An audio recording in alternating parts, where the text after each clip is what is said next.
welcome to episode 181 of Cinematary. I'm your host, Zach Dennis, and I'm here with Lydia Creech, Diana Rogers. And in today's episode, we have movies we saw this week in part 1, and in part 2, we will be concluding our series on Jerry Lewis with 1982's The King of Comedy.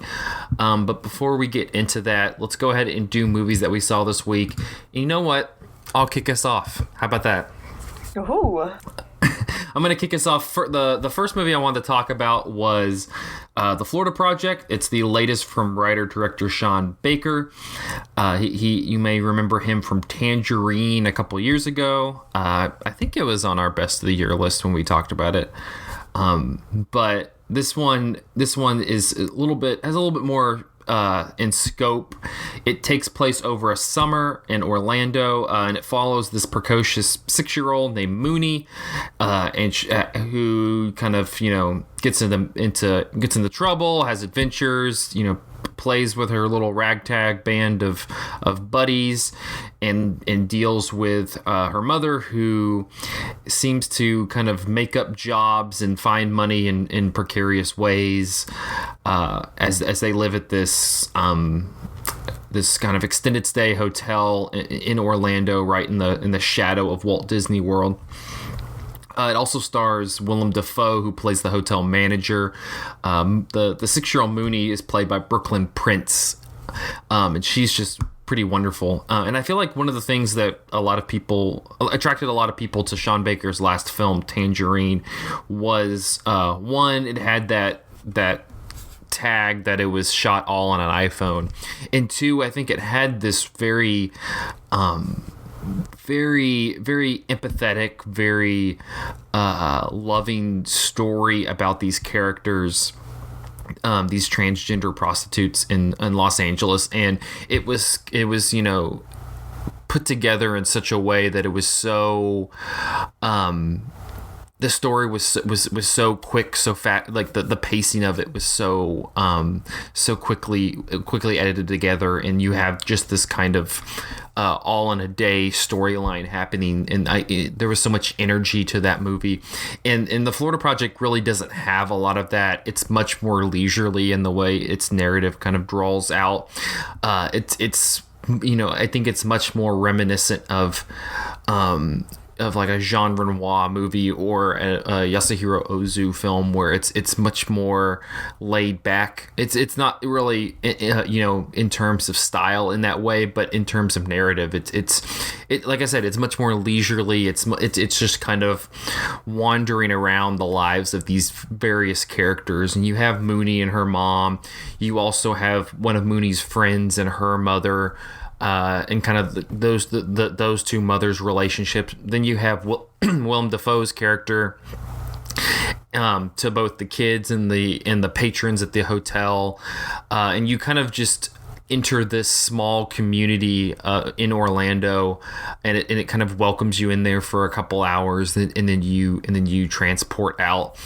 And I found it very moving. I think that even though it kind of lacks that energy that Tangerine has, it still has that humanist quality to it that Sean Baker really established with that movie and caught a lot of people's attention with.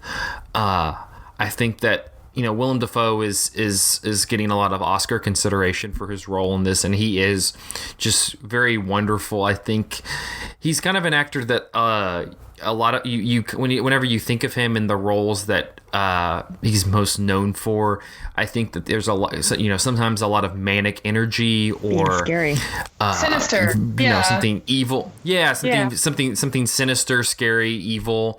And this one, he's very loving, he's caring, but he also, he doesn't take anything. He's very strict with the people here, but you can tell that he is also very empathetic to their situation, and so it's kind of nice to see this side of him, and I'd love to see kind of more roles for him in this vein. But yeah, I think that, I was kind of sad that it didn't get a little bit more love at the Oscars, because I think that this is a really beautiful film. It's one that I definitely can't wait to watch again, and maybe be able to dive more in on a second viewing. I think that I could see it growing, my appreciation for it growing a lot more on a second watch.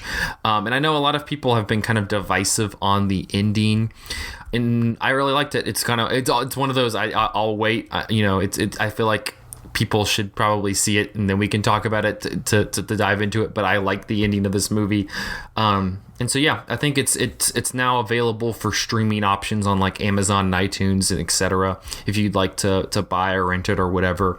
But the Florida Project, it is out there now. The other one I wanted to talk about real quickly is Locks. It is a 2009 short film by Ryan Coogler, who is going to be hopefully garnering your attention soon with his latest small movie like this, Black Panther, which comes out on the 16th of February. Very different from this 6-minute long short film. But I feel like I'm probably somewhere on this podcast have talked about my affection for Ryan Coogler from Fruitvale Station to especially Creed, his last film. I just love his. I love his direction, and I love the way he's telling stories so much. And this one, it's kind of interesting. There's not much to grab from this one. It's like I said, it's only 6 minutes, and it follows this young man in Oakland who decides to go, to walk through his neighborhood and go to the local barber shop for a haircut. A very simple story, but I think it also. The one thing I took away from it was it really starts to instill this idea of identity and place that Coogler really, really focuses in on in both Fruitvale Station and especially Creed. This idea of legacy and identity is so prevalent in his work, and I feel like it's silly, but this got me even more excited for Black Panther because after reading a lot of the comics leading up to Black Panther, this is it's a story and a narrative that deals so much with a character that's struggling with what his identity is. And I think that this is a theme that's clearly been so instrumental to Ryan Coogler from the very beginning. So I would recommend if you're a fan of his other two movies and are excited about Black Panther and kind of want to get a full encompassing look at his work, this is one that he made while at USC. It's available on Vimeo. Just Google Locks, Locks, Vimeo, and you can watch it. Yeah, I'm mainly this is just also a PSA for my excitement for Black Panther, but I'm gonna toss it over to Lydia, who's gonna preview, I guess, a writing assignment that she'll be popping on the site soon. Yes, so the last weekend I and one of the other people from Cemetery, Taylor Thomas, went to the Bloomington Pride Film Festival, which was 3 days of LGBT plus themed films and filmmakers, and it was really fun. And I just very briefly I'm going to write more about all of the films that I saw, which included like 4 or 5 features, and then like student shorts, international shorts, and some of them were really good. But my favorite was the feature-length film called The Feels, directed by, I don't know this, Janae Lamarck. That sounds right. And I mean, I really liked it because it was just really cute and really funny. It's about this lesbian couple doing a joint bachelorette party with all of their friends in like a cabin in the woods. Cabin in the woods. No, it doesn't go that direction at all. And they're just really sweet and funny. And it turns out, though, that one of them has never had an orgasm, and it like throws the whole fucking weekend off. And and like her bride-to-be can't deal with it, and then all of their friends are like, "Oh God, we don't know." And then It's just sweet and lighthearted, and I think it was exactly the kind of material you would want to see at a Pride Film Festival, because, I mean, these were gay characters that were already out, and, like, all of their friends and family were on board, and it was just, like, a very human story, I think. And so I don't know when that's going to be available, because it's still on the festival circuit, but the feels. And also I'll have other writing about other LGBT films on Monday.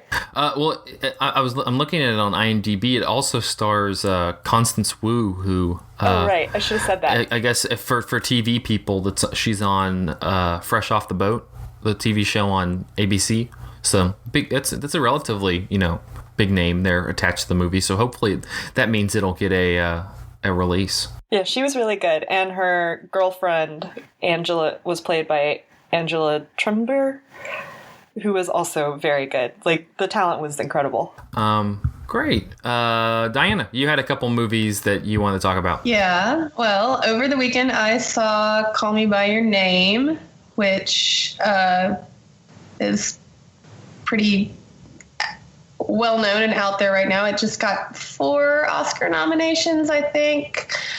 Picture and adapted screenplay by James Ivory, and actor for Timothy Chalamet, and song. And it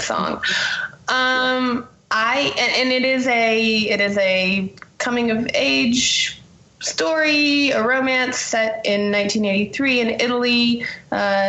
Timothy Chalamet's character is staying with his family in Italy. His father's a professor, and Armie Hammer's character is this graduate student who comes to work with his father over the summer, and this romance ensues between them. And my problem with talking about this is it's much harder for me to talk about things that I really, really love, because I just run out of like adjectives to like describe like.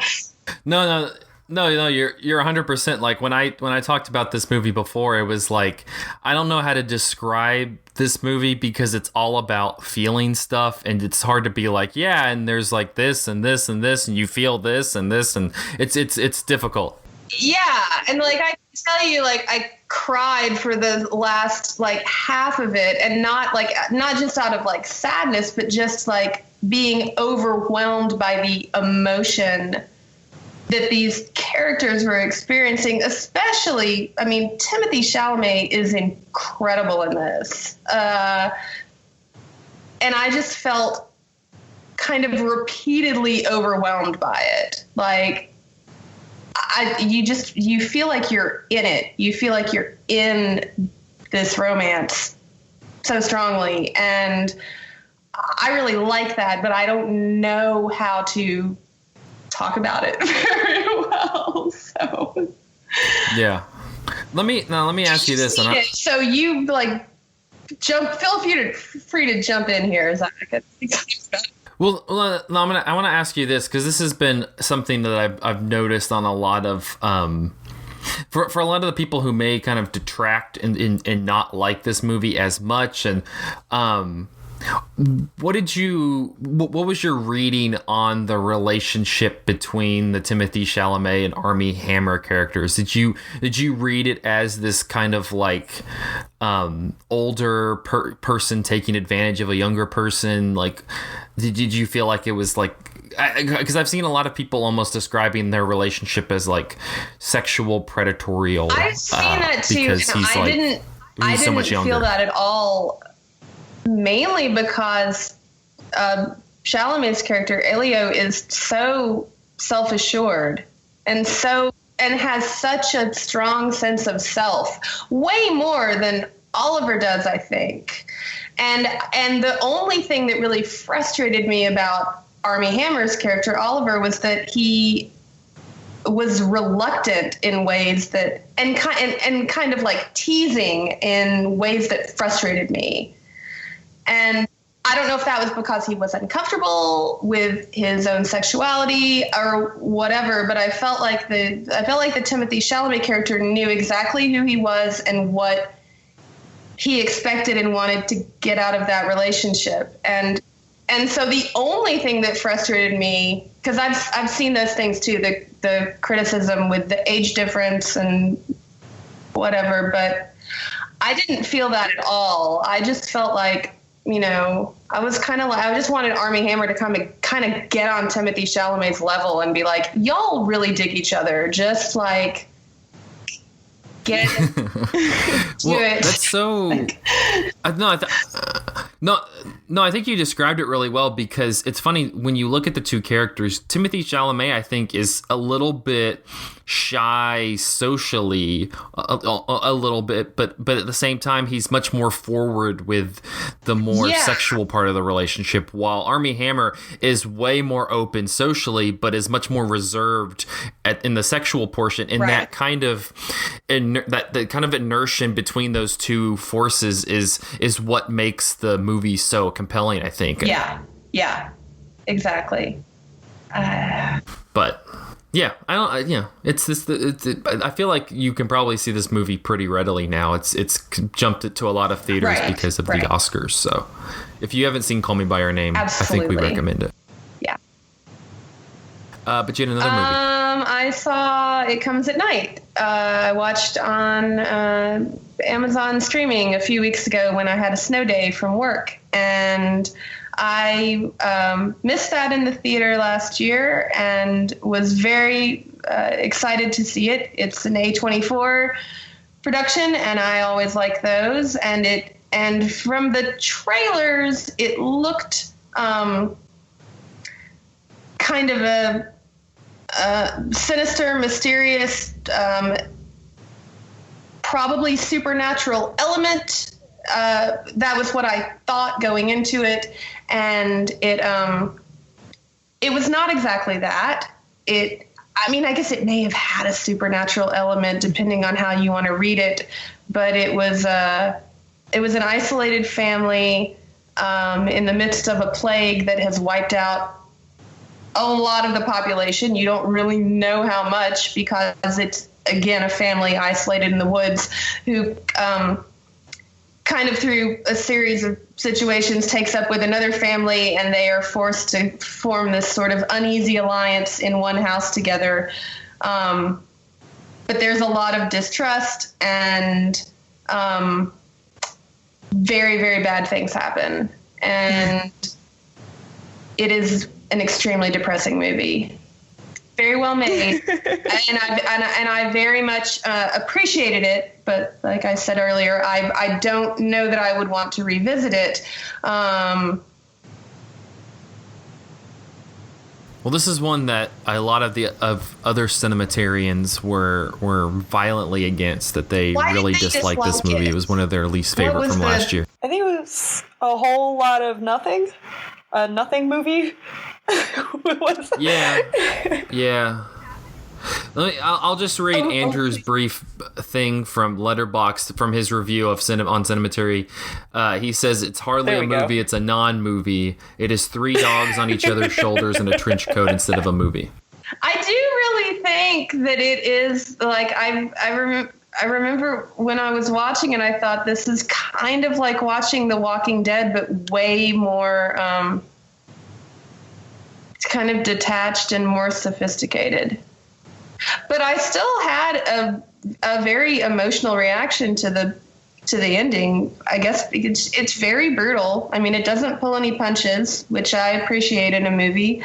And it does have Joel Edgerton in it, and I really like Joel Edgerton. So I think one thing that's interesting about it is you are introduced to one family at the beginning, and it makes you align with that family just out of instinct, I guess, because when they're introduced first, they are obviously the protagonists. And then these new characters who come in might be a threat, or they might be adversaries. And at the end, no one's really good or bad in it. So you're kind of stuck thinking, like, who should I have been rooting for? Should I have been rooting for all of them? Should I have been rooting against all of them?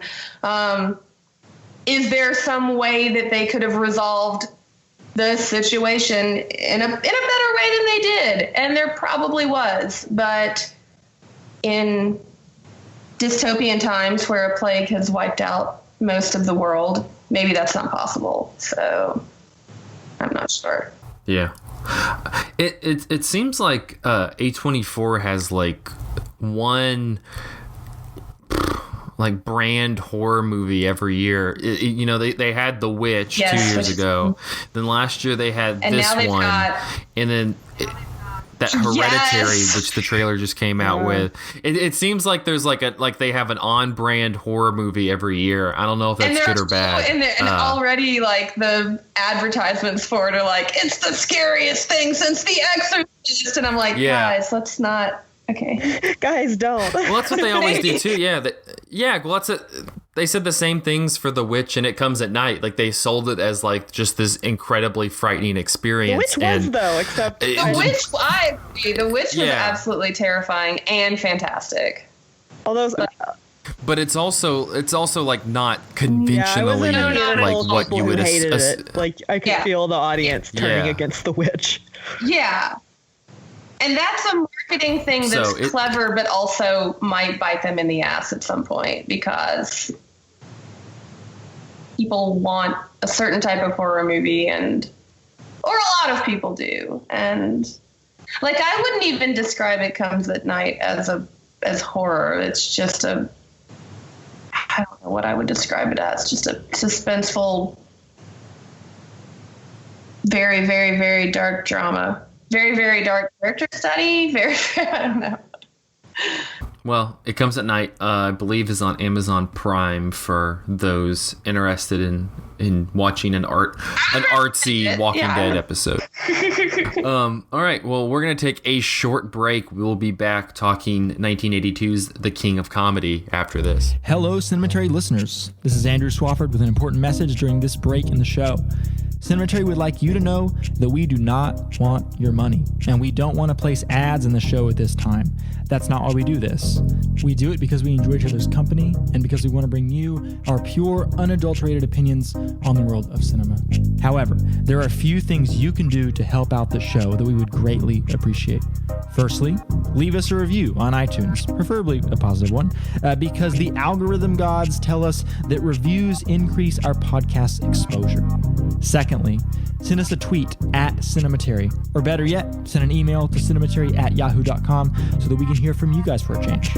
Maybe you think I'm an idiot for not liking Singing in the Rain, or maybe you have a suggestion of a movie that you really want to hear our opinion on. Regardless, let us know your thoughts, and we'll read them out and respond to them on future episodes of Cinematary. Finally, please share the show with friends and members of your family who you think would enjoy listening to and participating in our film discussions we bring to you guys every week. So to recap, review, send us your thoughts through Twitter and email, and share with your friends and family. We would truly appreciate it. Thanks for listening. Now let's get back to the show.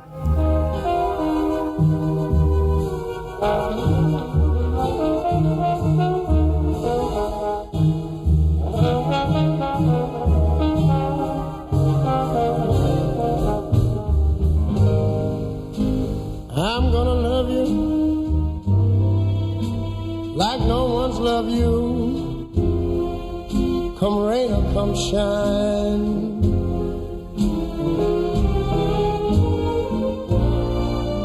High as a mountain, deep as a river. Come rain or come shine.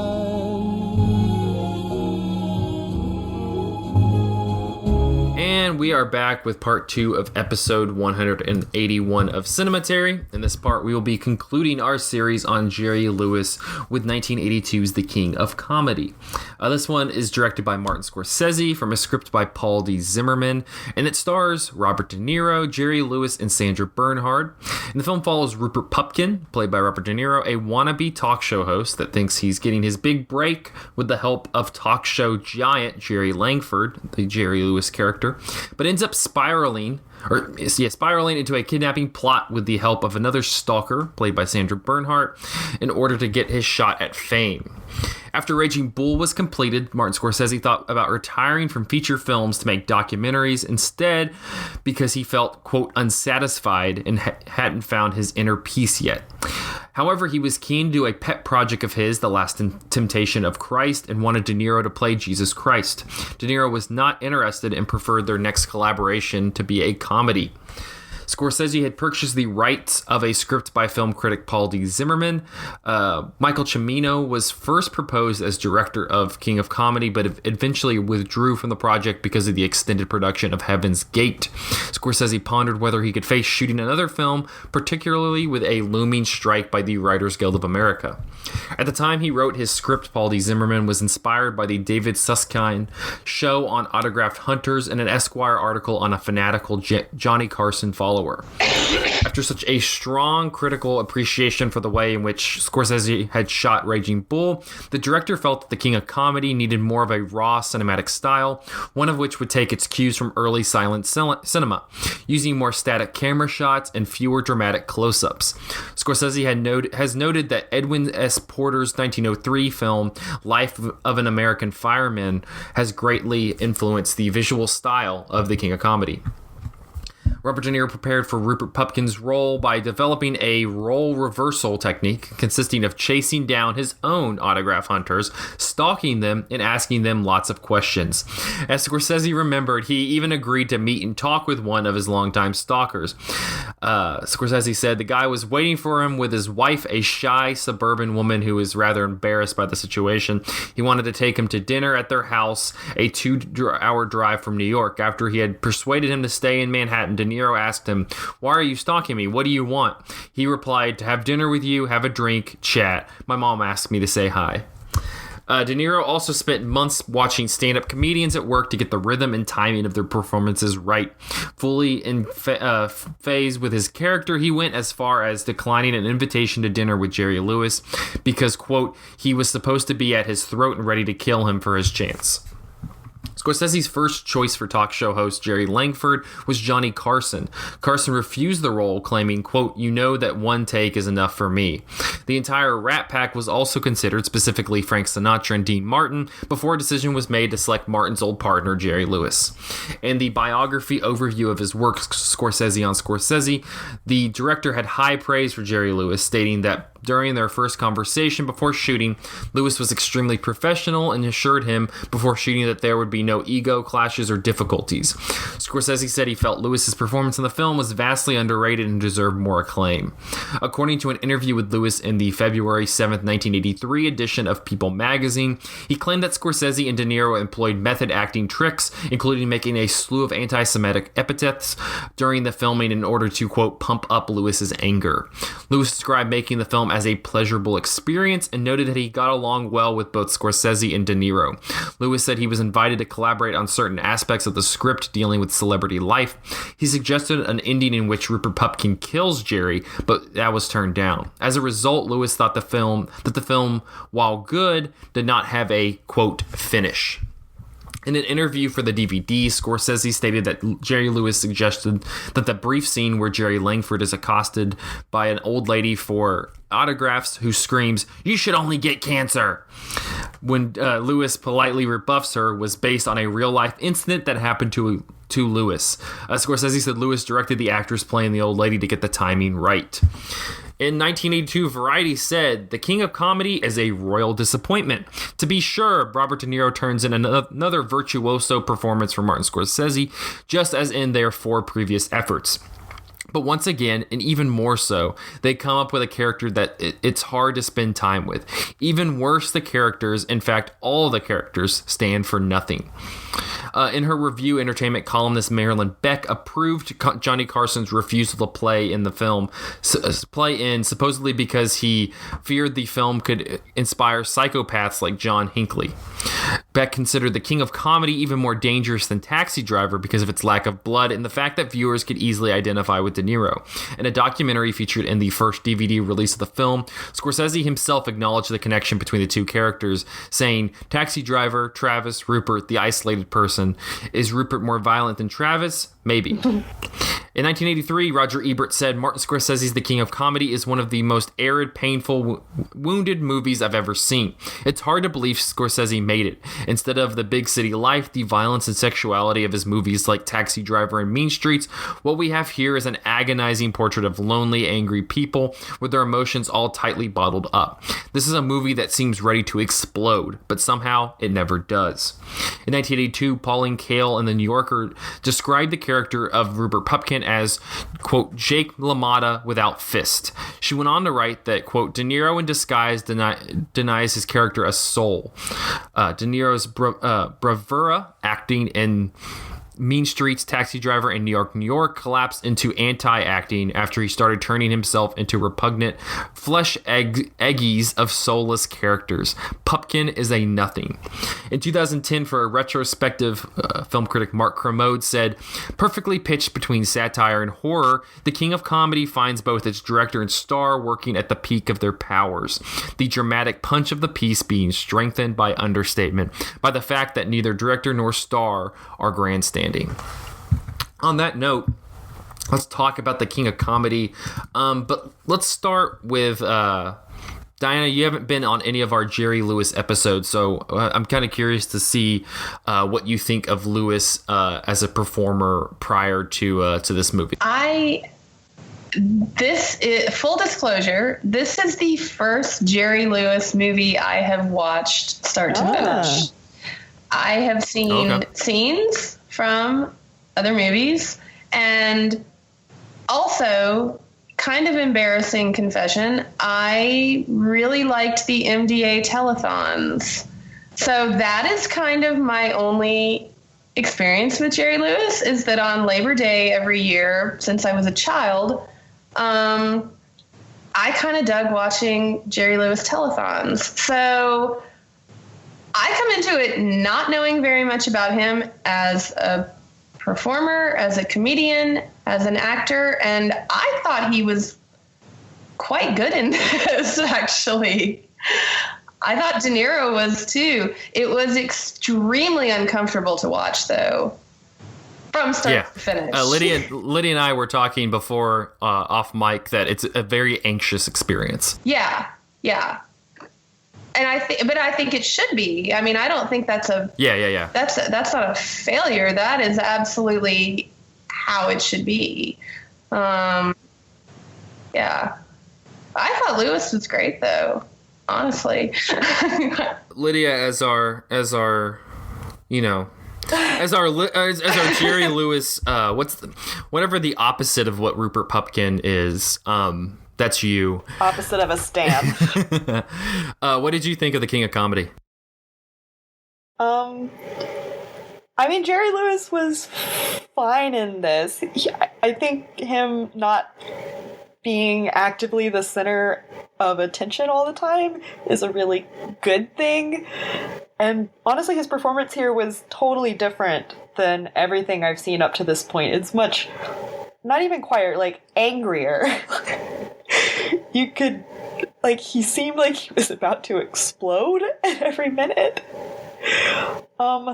Which was refreshing and way easier to deal with for me.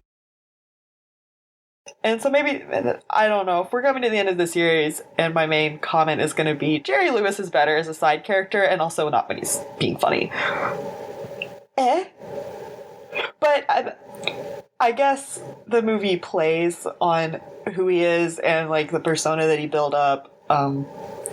So I guess there's something there. What do you think? Well, this is interesting because this is the third time I've seen this movie now. And the first two times I watched it were prior to, digging into Lewis's filmography for this series. And so I was really excited to watch it this third time, having a lot more background in his performing history up to that point. And it definitely afforded a lot more information going in, about kind of how he deals, like why people would be so obsessed with him. Now, granted, it's also this character is also kind of framed on Johnny Carson, so you kind of have that element to it as well, outside of just being Jerry Lewis. But it's funny, I was thinking of Lydia, that scene in The Bellboy when Jerry Lewis is playing a version of himself coming to the hotel, and he has that giant, the group with him that's just following along with him. And I was thinking about how he was interacting with people in that group in that movie, compared to how he interacts with fans in the crowds in The King of Comedy, and it's a much more angry and cynical interaction in this one, compared to this. He was annoyed with the people in The Bellboy, but he, at the same time, he was also kind of playing off and making fun of the whole thing. This one, it was much, like Diana alluded to, it's much more uncomfortable. And this one seems to kind of get it. I don't know, like you mentioned in your little intro, the scene with the woman shouting abuse after him after he didn't sign her autograph or whatever, and it. Yeah. So an older, just not as enamored of it comedic persona. Because in The Bellboy, it's kind of fun to have all this attention and they're annoying, but whatever. But I guess years later, it's oh no, these people are awful. That gets old, but I would imagine. Yeah. The other film I thought about while watching this was one that we talked about, and was Monsieur Verdoux, the Charlie Chaplin film, because granted that one has Chaplin directing and such, but it kind of has this character that we have so much association with, on how he acts and looks and moves and talks, or lack of talking. And then you watch Verdoux, and he's kind of playing so against all of that, but also some of the Chaplin-esque mannerisms and movements and such come into play, and they kind of, it's almost like they're kind of squeezing out at times, and I felt like you were having that same type of thing happening during The King of Comedy, where I was so interested in watching just Jerry Lewis when he was walking down the street, how his stride looked, how he walked, if how much it resembled his character in The Bellboy, how much it resembled his character in The Nutty Professor, kind of how he there's this one scene where Sandra Bernhardt's character, sees him and starts moving toward him, and he runs away, and the way he runs reminds you of kind of his more comedic moments in other films. There's also a scene in it when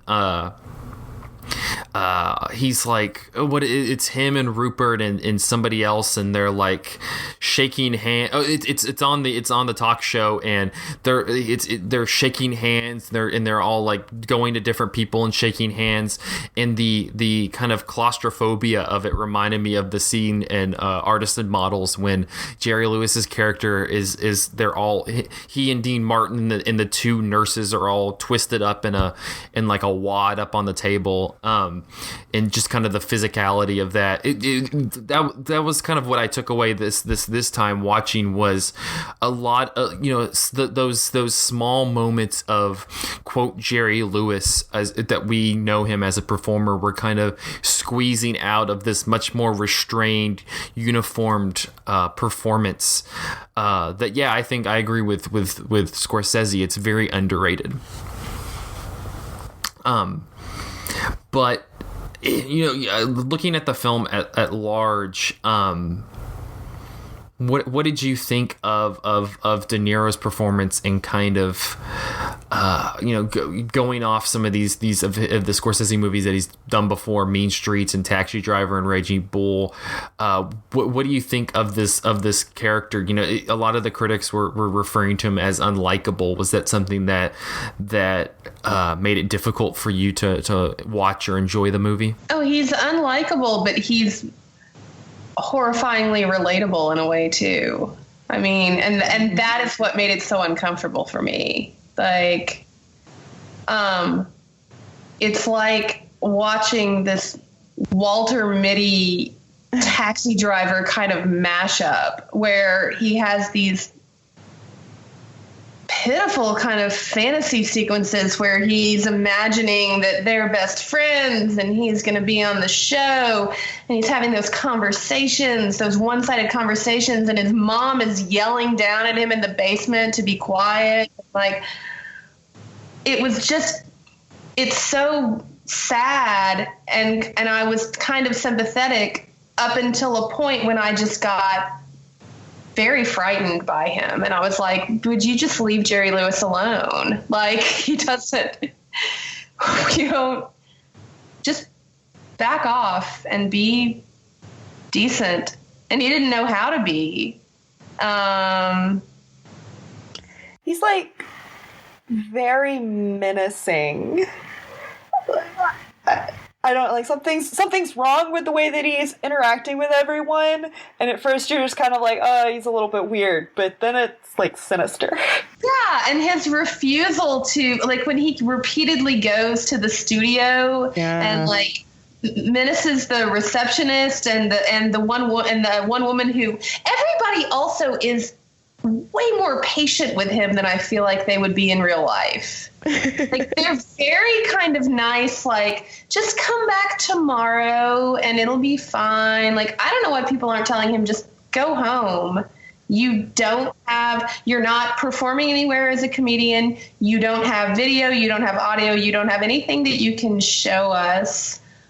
You're just looking for something that you feel entitled to, and there's no reason for you to feel entitled to it other than you just think you deserve it because you've built it up in your head that you were going to be his successor or whatever on this talk show. And not only that you don't have enough, but that what you have is just not good enough. Like, that's the biggest disconnect that he has, is that they're just like, finally, you just got to be like, finally, like, you're just not good. Like, right. Like it's not from a lack of effort. It's not from a lack of dedication. It's just that what you have and what you're presenting is just not good enough. And he's like this demented, evil version of the salesman motto of having your foot in the door, to make a sale. Like, he's just like he's like putting his foot in the door and then entering the house like a horror monster. Right.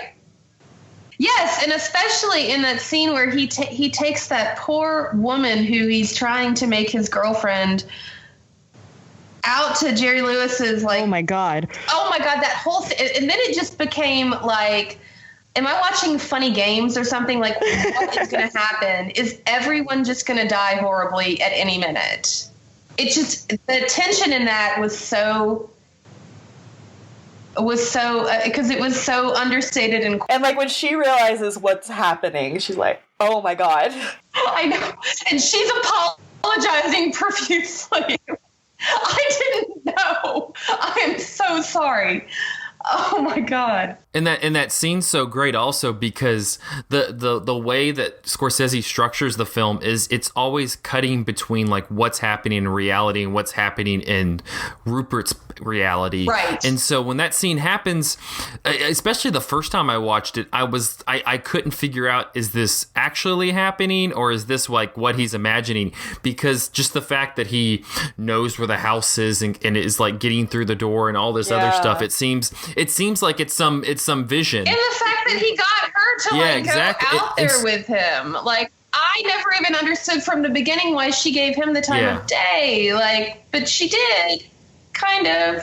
Well, he that seems to be going back to the point you were making, where people seem to just be, constantly, kind of leading him along a little bit. Yeah, there is this pandering quality that he's a little, he's a little bit of a wounded puppy, and you kind of want to help him somewhat. Just type of mediocre, immature, entitled, but they fall up, like.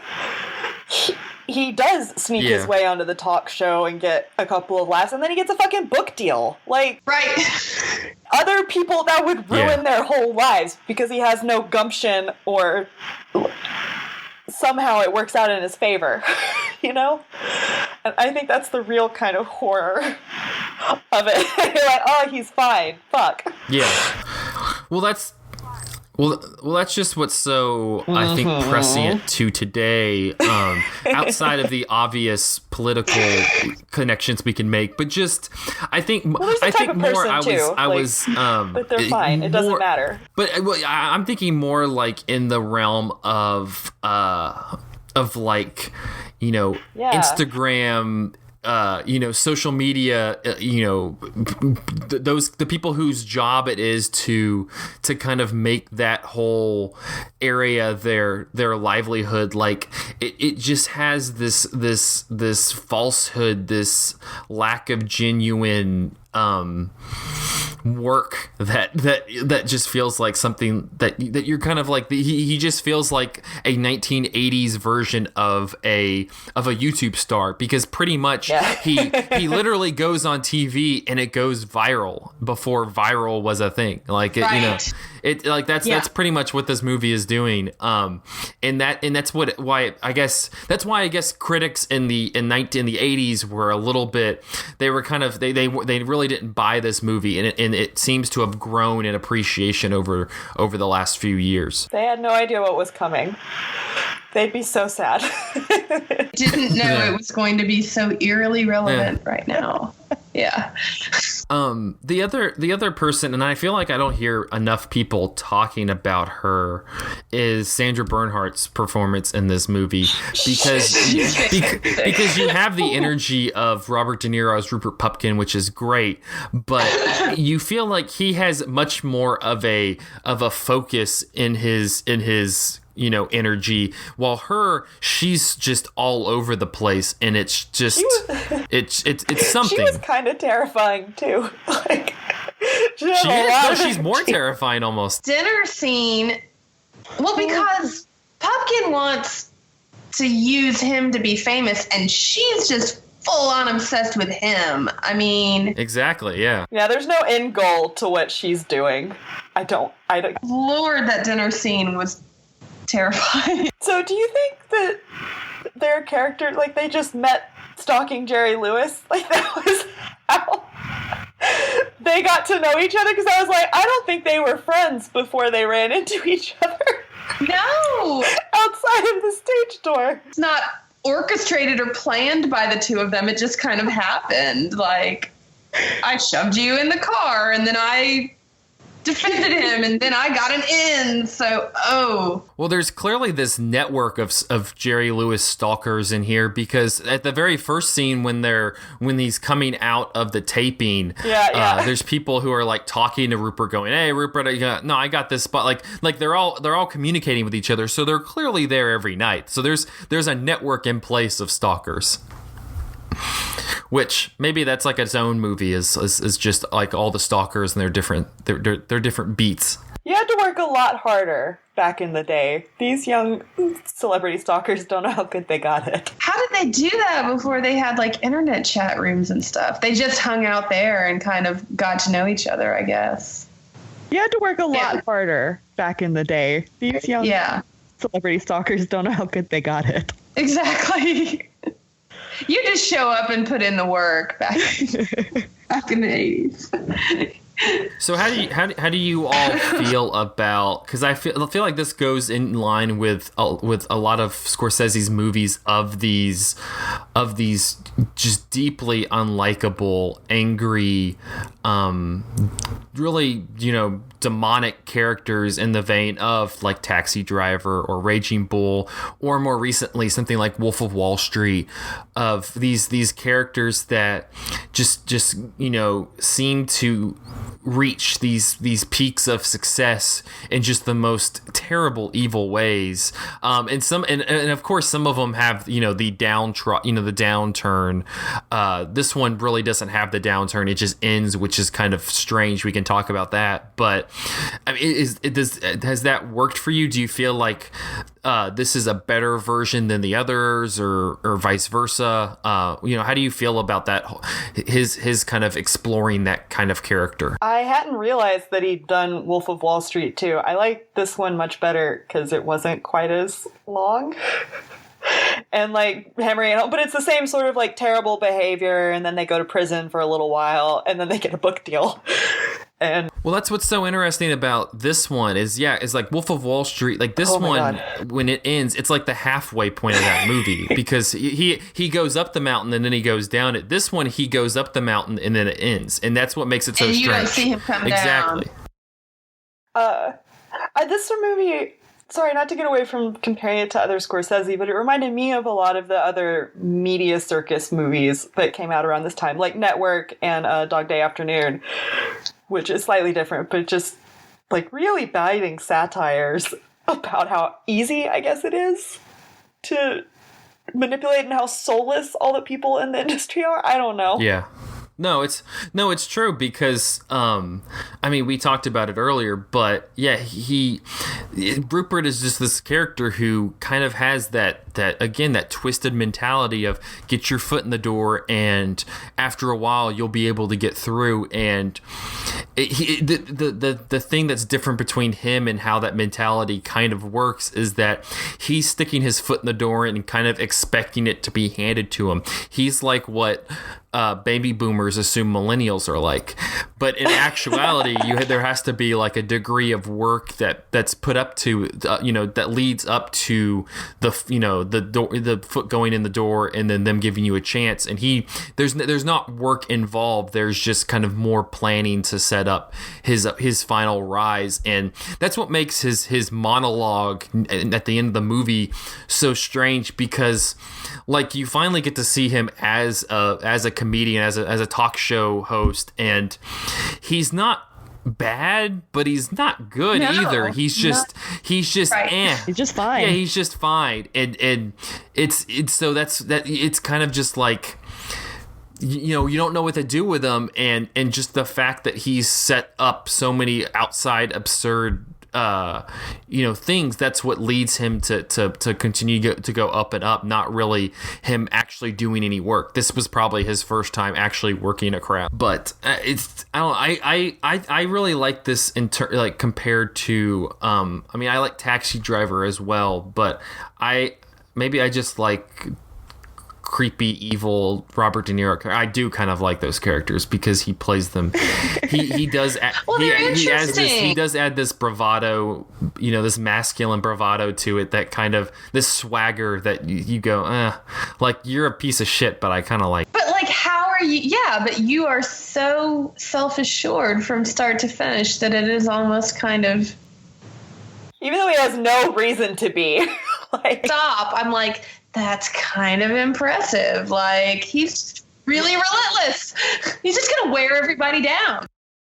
Exactly. That's what, and I guess that's what the movie is saying. That if you don't have to be talented, you just have to be self-assured enough and confident enough, and you'll get anywhere.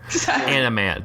Oh, I don't know. Ingrid Goes West was kind of that for a 2017 media. Oh well, that's the.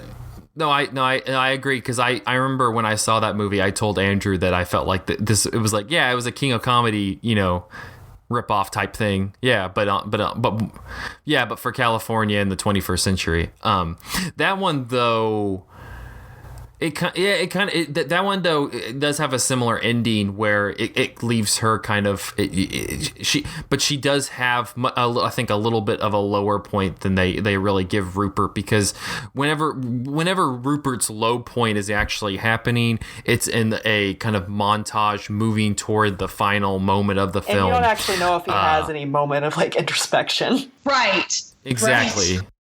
Which I doubt. I'm gonna doubt. Oh well, I don't know. Maybe he went home and talked to Liza Minnelli and Jerry Langford about it. Who knows? But God, I love that. I love the shot of him talking to the giant poster audience. Yes. Just incredible. As we kind of wrap up, any closing thoughts on the King of Comedy, and especially you, Lydia, any kind of final thoughts on this Jerry Lewis series as a whole? I just feel really bad. I did try to get it. I tried to get into it, and I tried to watch some more and understand the appeal, and it is beyond my ability to appreciate or tolerate.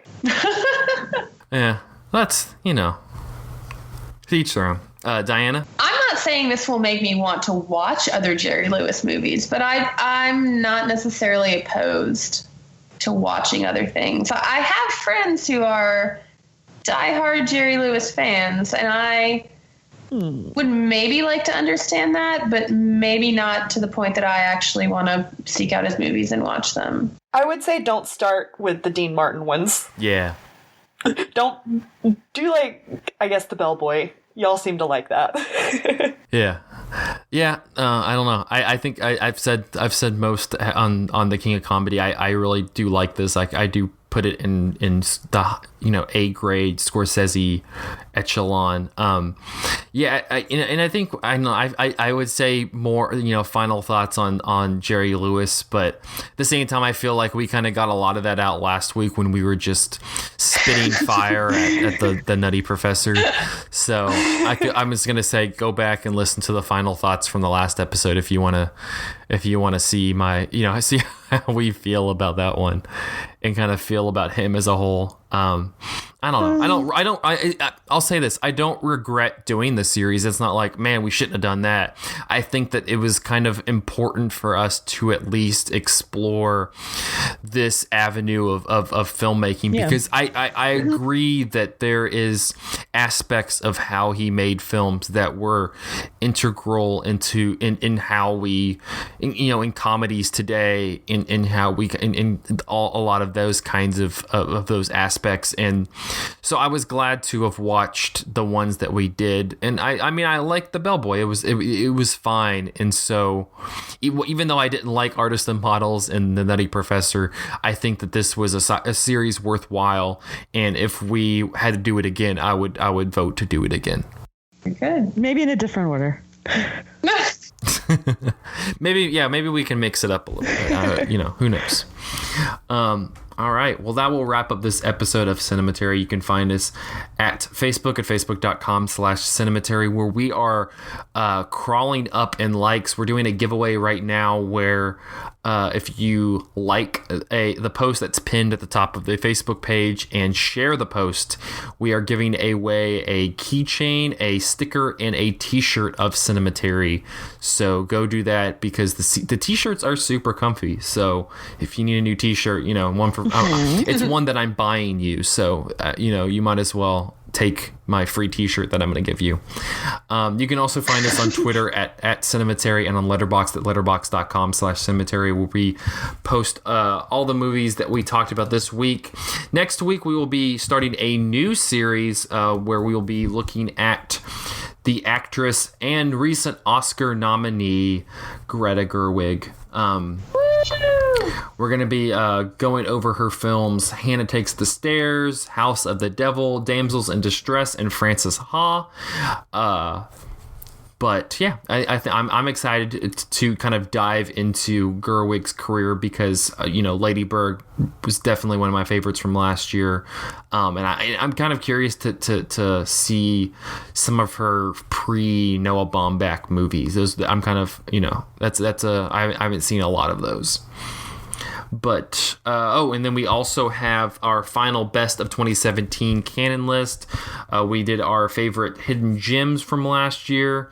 Lydia talks about A Quiet Passion and Lady Macbeth. She's talking about strong, isolated women and what they like to do with their free time.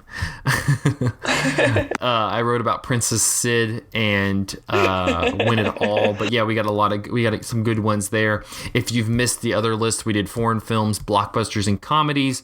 You can find those all on the Cinematary website, cinematary.com. And next Monday should be the rest of my festival coverage. Yay! Yes, on Monday we'll have the Bloomington Pride Festival coverage. So, hear a little bit more about those films. But yeah, until then, thank you guys for listening. We will see you next week.